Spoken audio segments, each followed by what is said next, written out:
8169. A piece of sheet metal is bent to a certain radius. The curvature of the bend is referred to as the A. Bend allowance, B. Neutral line, C. Bend radius.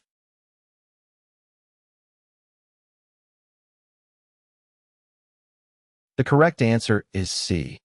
The curvature of a bend in a piece of sheet metal is commonly referred to as the bend radius. It represents the radius of the curve formed during the bending process. The bend radius determines the degree of curvature and the smoothness of the bend.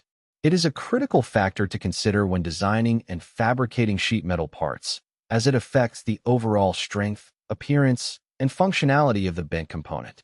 The bend radius is typically specified in engineering drawings or bending instructions to ensure the desired shape is achieved during the manufacturing process.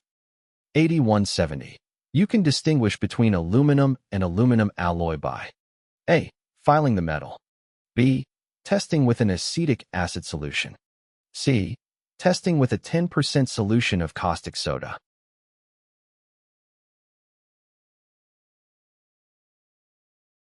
The correct answer is C.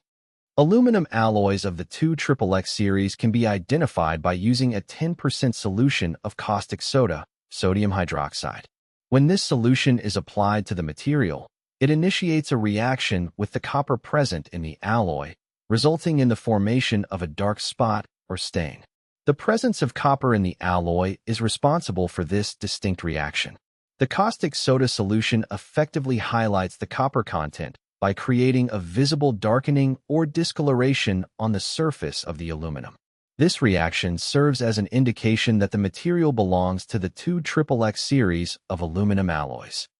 8171. The purpose of a joggle is to A. Allow clearance for a sheet or an extrusion, B. Increase obstruction for a sheet or an extrusion, C. Decrease the weight of the part and still retain the necessary strength.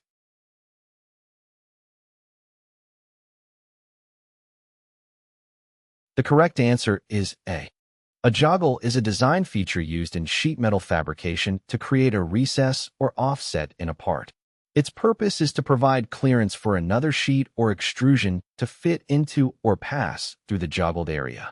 By incorporating a joggle, two overlapping pieces can be joined together without interfering or obstructing each other. This allows for a more precise and efficient assembly of components in sheet metal applications.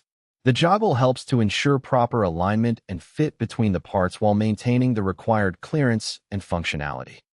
8172. When bending metal, the material on the outside of the curve stretches while the material on the inside of the curve compresses.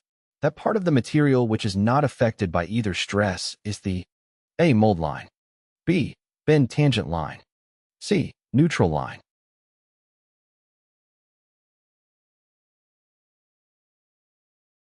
The correct answer is C. When metal is bent, the material on the outside of the curve experiences stretching or elongation, while the material on the inside of the curve undergoes compression or shortening. The neutral line refers to the part of the material that remains unaffected by these stresses. It is located at the midpoint between the stretched and compressed regions and does not experience any change in length during the bending process.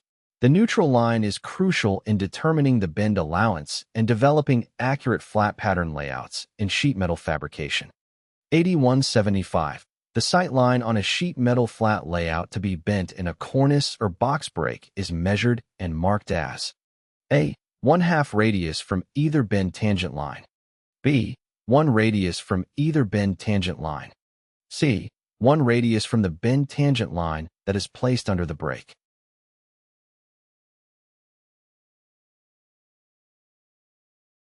The correct answer is C. In sheet metal fabrication, a cornice or box break is used to bend the metal along a specific line. The sight line refers to the mark or measurement on the flat layout indicating where the bend will occur. In this case, the sight line is measured and marked 1 radius away from the bend tangent line that is placed under the break.